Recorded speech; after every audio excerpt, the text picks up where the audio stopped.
To Katie Pavlich Tonight, peptides are the new health craze, especially among young men. They promise youthful, glowing skin and muscle growth, but there are concerns because some peptides aren't FDA approved yet.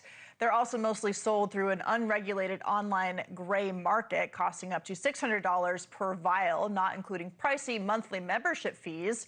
We wanted to know more about the peptides craze, so we're hearing from people on both sides of the conversation. Joining me now is Gen Z journalist Eli Thompson, along with Dave Asprey, creator of the biohacking movement and New York Times bestselling author. Thank you both for being here. Great to see you. Dave, you know a lot about everything health. Your stance here on peptides is pro. Why do you believe in them, and what are they for those of us who are like, what's this new thing everybody's doing? Katie, peptides aren't one thing. You can't say they're dangerous because that would be like saying medications are dangerous. Insulin's a peptide, GLP-1 drugs are peptides. There are 100 FDA-approved peptides. So to say that peptides are unsafe would mean you don't understand what peptides are in the first place. But that's not the issue. The issue is young men and women are buying mystery powder online because the regulated system is too slow and because they actually work. They don't work for everyone. They're not always safe. But sometimes I would have done that when I was 300 pounds as a young man and nothing else worked. I didn't have to, fortunately. Yeah, luckily. Eli, you've had friends who've used peptides and had bad experiences. Are they ordering them online, as Dave is talking about, or are they getting them from a doctor? What kind of side effects did they experience? Yeah, they're ordering them online, and the peptides we're talking about are all the ones that are not, regulated by the FDA. There are 14 ones that were put on a couple of years ago on a do not use list by the FDA because they're dangerous. The FDA had said that they pose significant safety risks to young men.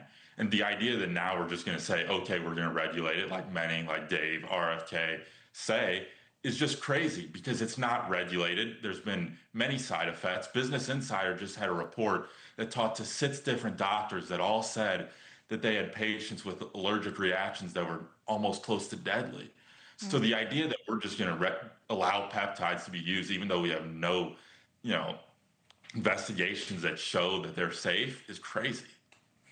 But Dave, I mean, going back to what you were saying about the specific type of peptide, it seems like there's a lot of research on some of these drugs that the FDA has approved. How do you think that they could make the system better so that people aren't ordering them online or experimenting with things that they don't necessarily know what the side effects will be like?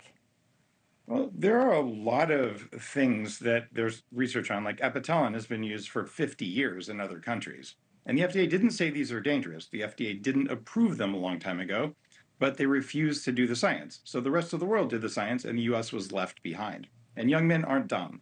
They can read the science online, and it's real science. It's just not always done in the US. So what the US is doing right now is, as RFK has said, we are going to do the actual science to prove if these are safe or unsafe, because right now we don't know from a US perspective. And I support that. In the meantime, the ones people are already using, regulated access through doctors, is very different than prohibiting them because they might not be safe. It's our job to keep ourselves safe. We hire our doctors to do that. We make our own decisions as Americans.